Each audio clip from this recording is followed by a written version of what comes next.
করি আপনারা সবাই পঞ্চায়েত সিরিজ বা ওয়েব সিরিজের নাম নিশ্চয়ই শুনেছেন।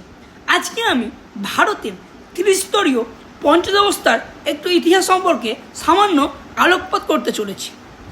সো কী হয়েছিল 1957 সালে বালবন্ত রায় মেহতা কমিটি 1957 সালে বালবন্ত রায় মেহতা কমিটি সুপারিশ করেছিলেন যে ভারতে 30 স্তর পঞ্চায়েত ব্যবস্থা থাকা দরকার। এরপর কি হলো 1959 সালের 2 অক্টোবর রাজস্থানের নাগর ডিস্ট্রিক্ট এ প্রথম চালু হলো 30 স্তর পঞ্চায়েত ব্যবস্থা। রাজস্থানের নাগর ডিস্ট্রিক্টে প্রথম চালু হয়েছিল 30 স্তরীয় পঞ্চায়েত ব্যবস্থা। 1992 সালের 73তম সংবিধান সংশোধনের মাধ্যমে, তাহলে 1992 সালের 73তম সংবিধান সংশোধনের মাধ্যমে পঞ্চায়েত ব্যবস্থা বা 30 স্তরীয় পঞ্চায়েত ব্যবস্থা ভারতের সংবিধানে ঢোকানো হয়েছিল বা জায়গা পেয়েছিল।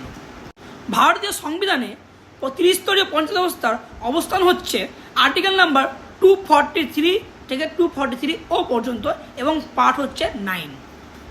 পশ্চিমবঙ্গে 30 স্তরীয় পঞ্চায়েত ব্যবস্থা চালু হয়েছিল 1978 সালে।